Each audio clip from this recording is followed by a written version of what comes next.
We're learning Tanya by the Alter Rebbe, and we are basically in chapter 6 of the first part. This is an interesting chapter and not so difficult like in concept, but difficult to chew and to swallow. So let's go. Chapter 6, Perek Vav. Hine, now, we just finished from chapter 4 and 5, actually 3, 4, and 5, where we defined basically what a soul is, and that the soul has garments and powers and garments and so on. Chapter 6. Everything that we said until now is very nice, and it's talking about a very holy and mystical, interesting idea. But what happens when actually things don't go so nice? There's another side to the coin, so to speak. Chapter 6. This is the verse God did one thing in front of the other, opposite to the other.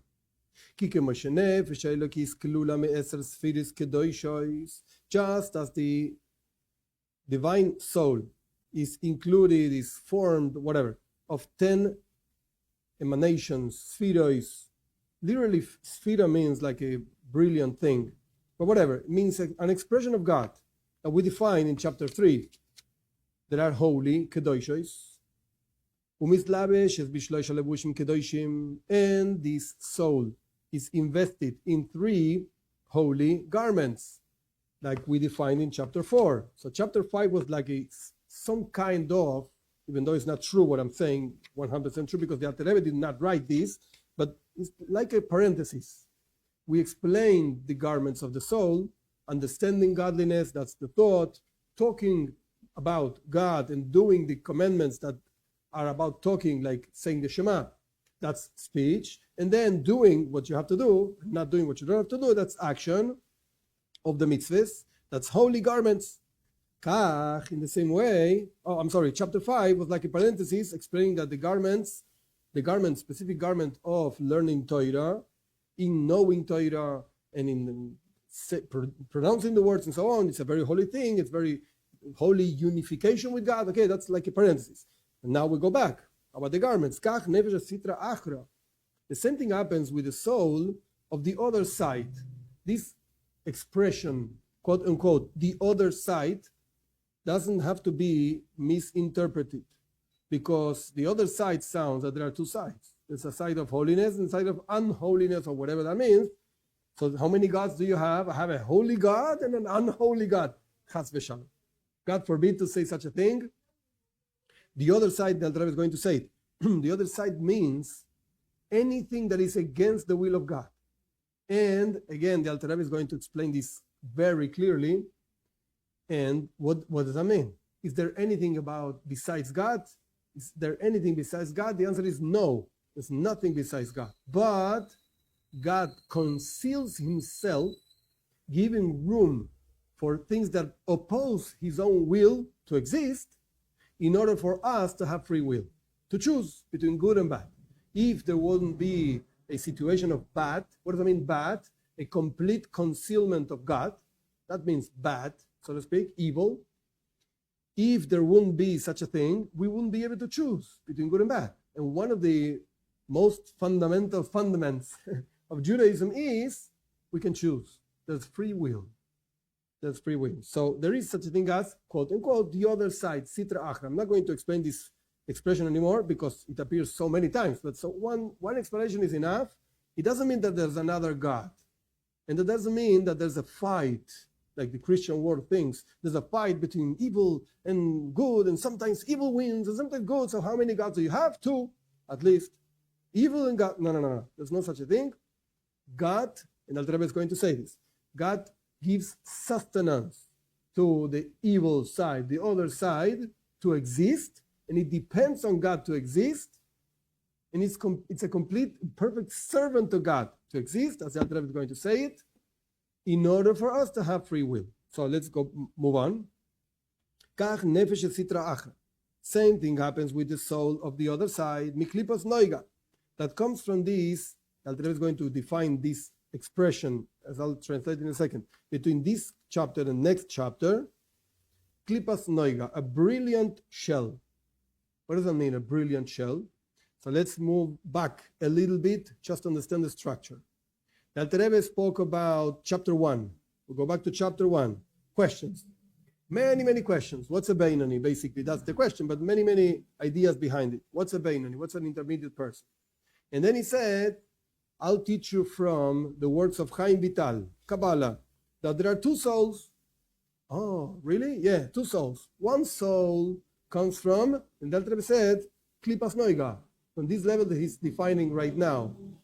And then he said there in chapter 1 that all the natural inclinations a person has come from that soul. Okay. Then he moved on, chapter 2, to the holy soul, divine soul. And then he explained the structure of the divine soul. There's an intellect, chapter 3, there's an intellect, there are emotions, chapter 4, garments, chapter 5, knowing Torah, amazing unification with God. And now it comes chapter 6, everything that I just said to you about the divine soul, it also applies to the other one, the one that I defined in chapter 1. Don't forget about it. It works exactly the same. This soul is invested. I didn't explain Klipas Noiga, what is a brilliant shell, on purpose, because chapter 7 is a whole long explanation on what this means. So let's wait for chapter 7. Now, there's something called brilliant, whatever that means, which is actually intermediate level, as we will learn in chapter 7. So this soul is melubeshes v'dama Adam. This soul is invested in the blood of a person. And it also has 10 levels, just as the holy soul, so to speak, has 10 levels. The not so holy soul also has 10 levels, but these are levels of mesavusa. This is an Aramaic word that appears in the Zohar so many times. Unholiness means tuma, impurity. Then kisrin, keser means a crown of impurity, which is actually 10 levels. So we see, interesting, the Alter Rebbe was so careful about the language used. We see when he's talking about the holy soul, he says spheres kedoshis, expressions of godliness, holy things. And now when he's defining the exact same structure for the other soul, it says kisrin de masabusa. These are crowns of impurity. Shehen sheva midas rois. Why are they called impurity? Crowns of impurity? Because these are, actually this is a language taken from the Zohar. Because these are 7 qualities, 7 attributes, evil attributes, that come from the 4 fundaments, elements mentioned before, chapter 1. And also the intellect, just as the holy soul has intellect and emotions, this unholy soul also has intellect and emotions.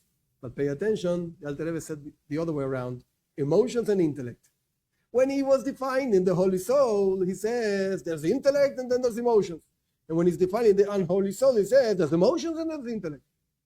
He didn't make a mistake. No. What's the main thing of the divine soul? Intellect. What's the main thing in the animal soul? Emotions. It's on purpose. And this intellect that this animal soul has, הנכלק לשלוש, also divides in 3 parts, שן חוכמה בינה ודעת. These are also the same thing as we defined in chapter 3, wisdom and understanding and knowledge, whatever that mean. They mean makar amidis. These are the source of the emotions. Ki amidis and lefi erech haseichel, because it's like a known thing that the emotions are according to the level of the intellect. Because a child desires and loves small things of a low level, like candies and whatever, small things. Because his intellect is small and is short, so to speak, to grasp more expensive things, more valuable things. He can cry and drive you crazy for a candy. Come on, it's just a candy. Yeah, but the child is in that level. Yep, that's what it is.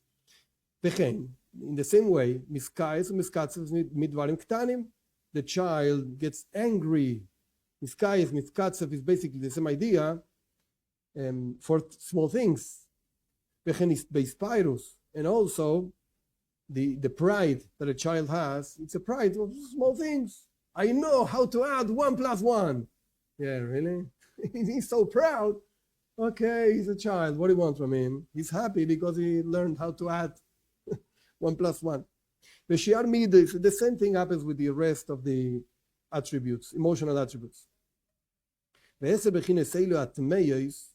And these 10 impure levels, when a person thinks about them, or medaber, or talks about them, or oise, or acts on them, it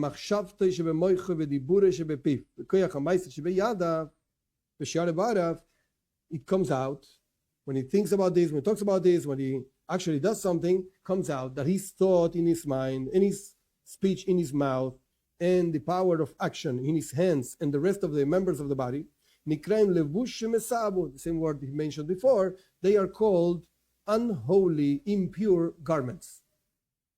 Just as in chapter 4 we spoke about pure garments of Torah, mitzvahs, and so on, over here he talks about impure garments of the opposite things.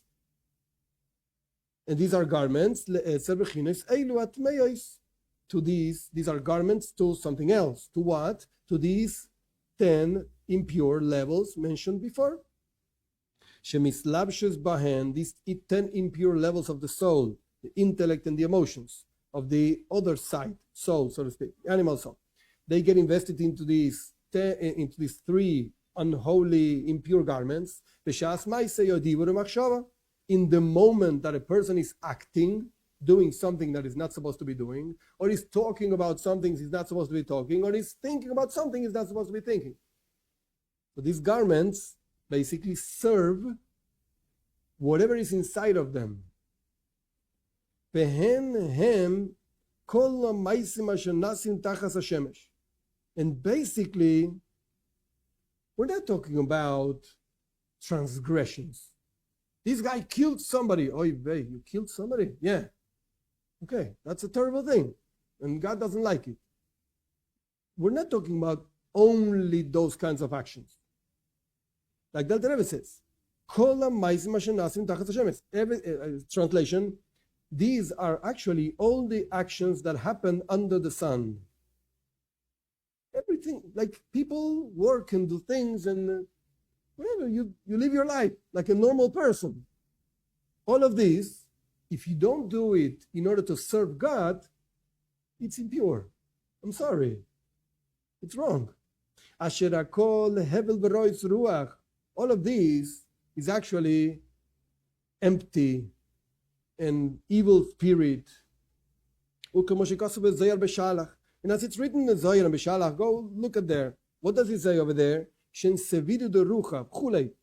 These are like the brokenness of the spirit, etc. So the Zohar is saying, the Alter Rebbe is quoting the Zohar to actually prove his point, that what people do the whole day in regular life, it's actually ro'ez ruach, it's just emptiness and stupid things. We're not talking about aveiros, transgressions. That, of course, is impure. No, even like normal and regular things. Don't think that when the Zohar says this is just actions and that's brokenness and so on. No. The same thing happens with the speech and with the thoughts that are not for God and for His will and for His service. Parentheses, Alter Rebbe is going to say this, but I want to mention it so nobody gets nervous, so to speak. When a person eats, so you need to eat because God created us that we need to eat. Not because I want to eat. I don't care about food. But God said that I have to eat. Why? Because if I don't eat, I die. I'm hungry. I want to eat something. It's a natural thing. So you can eat because you want to taste a very good food, or you can eat because you have to have strength, because God created you that way in order to serve God. The act itself is the same. It's just food. You chew and you swallow and so on. But the question is, what motivates you to eat? Why do you eat? Why do you eat? Do you eat because you want to fill your belly? You want to taste good food? Or you eat because you're serving God? Same thing happens when you sleep. God created me, I'm a regular human being. From time to time, I need to sleep. Otherwise, it doesn't function anymore. My brain doesn't function and so on. So when I sleep, why do you sleep? I'm not talking about myself. I'm saying in the best of the cases. When you sleep, why do you sleep? Because you're serving God. While you're sleeping, you're serving God. Because the reason, the motivation that leads you to sleep is not that just you're tired. It's because tomorrow you need to serve God in such and such way, whatever you do. So you need to sleep in order to be ready for tomorrow, and so on. So that's why the Alter Rebbe says, every action, we just read this, every action, every speech, every thought that is not for God and for His will and for His service, shezeu pirush lashon sitra achra. This is what it means, the other side. This expression that I said the Alter Rebbe is going to explain, he's explaining. That's what it means. That's what it means, the other side. What other side? There's only God. No. Wait a second. Pirush. I'll explain to you what the other side means. Sad acher she'einei tzad kedusha. It's a side that is different and it's not holiness. V'tzad kedusha. And what does it mean, holiness? Okay, wait a second. How do I distinguish what it means to be holy, a holy person, or an unholy person? How do you distinguish? I don't understand. You talk about another side. What side? What's kedusha? So when you define what holiness means, you will automatically understand what it means, the other side. Very easy. Tzad kedusha ein yela shira ve'amshacha mikedushasa shel HaKadosh Baruch. Kedusha, holiness, there's only one thing in life that is holy, and it's just God. He's the only one. He's the source of holiness, and He's the only one that you can say He's holy. And we actually call Him HaKadosh Baruch Hu, the Holy One, blessed be He. He's the only one that is holy. So what does it mean to translate? What does it mean, holiness? Tzad kedusha, it is just, is only where His holiness, God's holiness, HaKadosh Baruch Hu, holiness, resides and gets projected.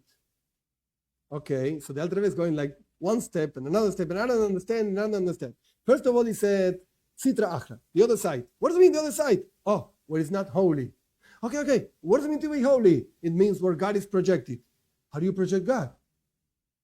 I don't understand. I still don't understand what it means, holiness. And God only resides in something that is nullified to Him. Blessed be He.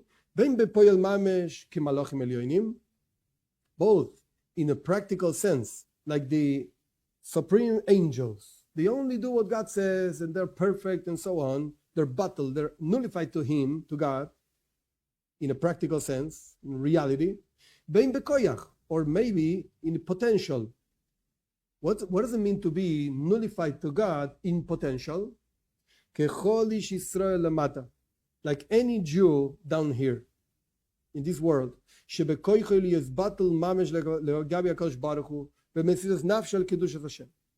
that has the power, the capacity to be nullified literally toward God, giving his life for the holiness of His name and so on. Parentheses, non-Jews are not obligated to give their life for the sanctification of God's name, whatever that means. It's a mitzvah in Parshas Kedoshim, Kedoshim. I'm not going into those details. Alter Rebbe, as I mentioned in the previous classes, wrote for Jews. That's what he's talking about. But the point over here is, let's go back. What does it mean, Sitra Achra? So what's the other side? I want to understand. Okay, the other side, it means, in the definition that Alter Rebbe just gave over here, anything that is not battle, nullified to God. Because God is only revealed in anything that is battle to Him, nullified to Him. So anything that is not nullified to Him, so God doesn't reside over there, automatically that's Sitra Achra, that's another side. That's something else. That doesn't mean that has independency from God. No way. There's nothing independent of God, as I mentioned before. There's nothing in the world that does not depend on God. Even the other side depends also on God. But raises itself, so to speak, to say, I don't care about you, I don't care about God. That's Sitra Achra. That's the other side. That's automatically the other side.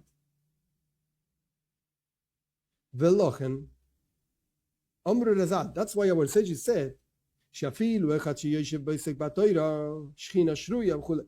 Our sages say in Pirkei Avos, the ethics of our fathers, even a person that is sitting alone and working, learning Torah, the divine presence resides over there, etc. And they also said, our sages also said, Kol b'yasara shchinta sharya. When you have 10 Jews, you have the divine presence. Le'olam.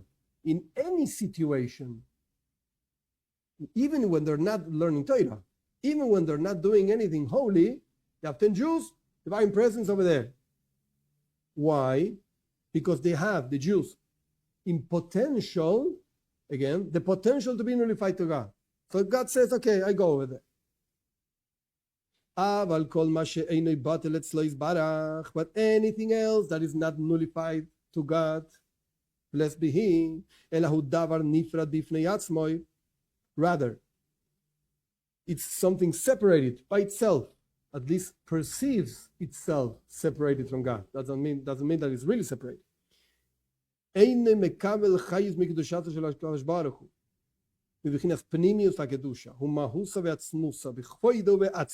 a long phrase.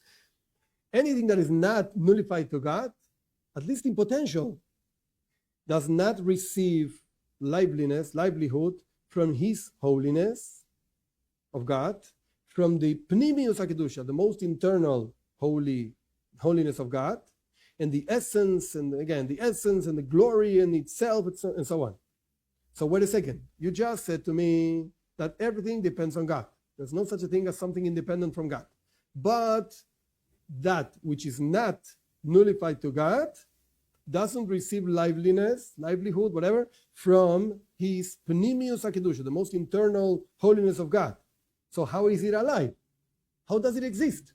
If God is not nurturing this thing, it should disappear automatically. So how does something else, quote unquote, Sitra Achra, something that can oppose God, how does that exist? So Alter Rebbe explains. It receives livelihood from the external, the back of God, so to speak, external aspects of God. What does that mean, internal and external? Very simple and very easy, tough, but very simple and very easy. That which you really want, that's Pnimius HaKavana, that's the most internal intention of your life. Those steps that you have to give in order to reach what you really want, those are Achoraim, the external things. Like, in very simple example, a person essentially, very deep inside, wants to live. If a person doesn't want to live, it's whatever, has to go to a psychiatrist and get help and so on. But let's take a normal person who wants to live. I want to live. In order to live, I need to eat. Okay, I want food. In order to have food, I have to be able to buy it. So I need money. Oh, okay, I need money. So in order to have money, I need to work. I need a job. Okay, so I get a job. Do I really want to work? I don't care about work. I just need money. Do I really want money? No, I want food. Do I really want food? No, I want to live. Oh, okay. So the Pnimius HaKavana, Pnimius, internal means live, life. And all the rest is just external. I have to do it because otherwise I can't live. It's just an example. Sheyoredim, these external aspects, so to speak, of God, secondary, Achoirai means the back, Yoredim madrega le madrega, they come down level after level. Revovois madregas, thousands of levels. In this chain of worlds defined also in chapter 2, it's going to be defined later also in the 40s. Derech illa ve'alul, betzimtzumim rabim, in a whole chain of cause and consequence, with lots of contractions and concealments, to the point that the light, and the life gets so diminished, miut achar miut, diminishing after diminishing, to the point that this nurturing of God conceals itself and gets invested in exile. What does that mean? Inside of this separated thing, this thing that perceives itself separated, to give it life and to sustain it from nothing into something, in order that it should not go back to be nothing as it was before it was created. What did the Alter Rebbe say over here? The Alter Rebbe explained that God gives life to everything. Yeah, you're right. But to certain things, he gives life in a way that the thing can, up to a certain point at least, perceive that the life comes from God. To a certain point. And there are other things that God also gives life and sustains, but in a way, the way it comes down to this creature is in a way of concealment. To the point concealment that God is in exile within that thing. What does that mean to be in exile? Just like a person in exile in prison, for instance, cannot express itself, cannot be productive to society and so on. In the same way, God's life inside this thing is completely concealed to the point that this thing does not perceive that it gets life from God. It gets nurtured from God. Not a way. No way. It's just perceived. I'm alive. I'm alive because of myself.